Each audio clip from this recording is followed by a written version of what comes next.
maraming tao po rito sa The Plaza today. Meron po yata meeting ni Avance. Ayan. Kamali po ako ng suko. Dapat pala nag-blue ako. Hindi ko na maalam na meron magkaganapan ngayon. Ako nag-green. May share lang po sana ako. Kanina po kasi dapat mag-walking ako. Eh meron po yata meeting di Avance. Diyan sa lagi kong pinag-walking at jogging. Eh, nung tumayo po ang pinaka-MC, tapos sabi niya, bago po natin simulan ang ating palatuntunan, magsitayo po muna ang lahat para sa pambansang awit ng Pilipinas. So, nagsitayo naman po ang lahat. Nung tumutugtog niya po, meron pong dalawang tao na habang tumutugtog yung lupang hinirang, aba, ang bilis-bilis maglakad.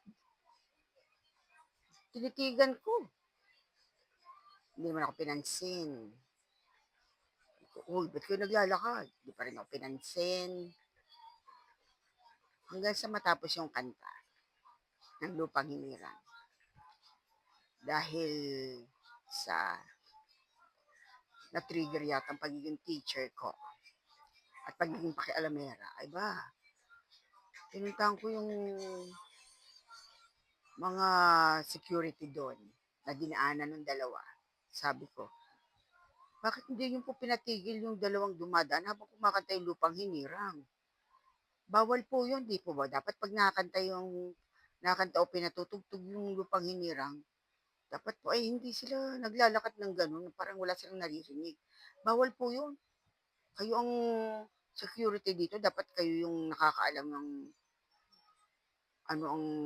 nasa constitution natin. Pinag-aralan niyo yan, kaya nga kayo naging police di ba? Sa tingin mo, tama ba yung sinabi ko? Hindi ko lang talaga na-twist. Kasi tinuturoan namin yung mga estudyante namin na bigyang galang ang pambansang awit ng Pilipinas. Tapos makikita mo yung mga ng mga kandidato, sila pa lumalabag, di ba parang hello. So, sa tingin niyo, tama ba yung aking pakikialam na iyo? Sige na.